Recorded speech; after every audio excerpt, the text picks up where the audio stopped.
Bismillah ar-Rahman ar-Rahim. Dans cette vidéo, on va voir le métamorphisme qui accompagne la subduction. Que veut dire la subduction? La subduction, c'est l'enfouissement de la croûte océanique la plus dense sous la croûte continentale la moins dense.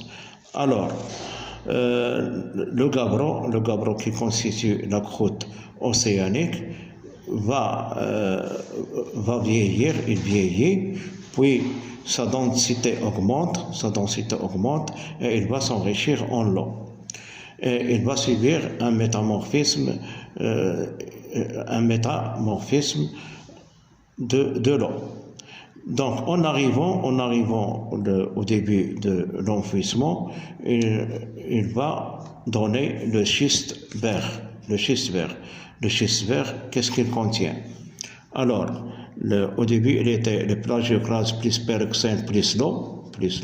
Il va donner l'amphibole verte. Schiste vert.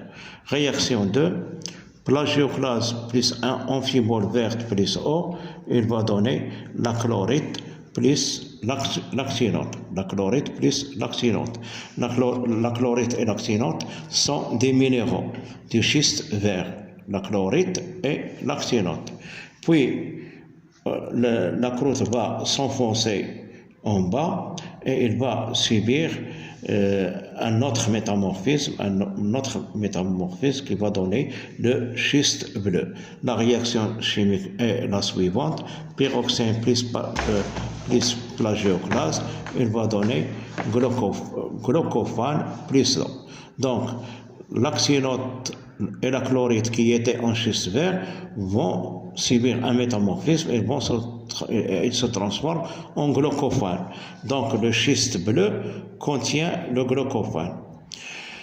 La croûte océanique continue son enfoncement et il va subir un autre métamorphisme qui va libérer de l'eau.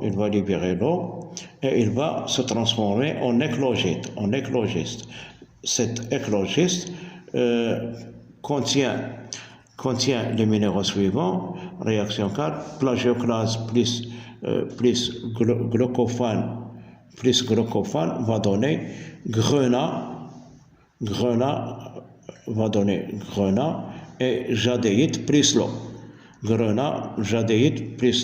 Ces minéraux sont anhydres, veut dire qu'ils ne contiennent pas de l'eau. L'eau va être libérée et il va faciliter la fusion partielle du péridotite de la plaque chevauchante. De cette plaque chevauchante, son péridotite va être fusionné à l'aide de l'eau libérée du métamorphisme, à l'aide de l'eau qui est causée par la pression. Dans cette zone, c'est la pression qui domine. La température est peu importante, mais seulement la pression qui domine, qui vient du poids des roches qui sont supérieures, sous-jacentes, et il va libérer de l'eau. Donc, ce métamorphisme, c'est un métamorphisme dynamique. Le métamorphisme de la zone de subduction, c'est un métamorphisme dynamique. Merci.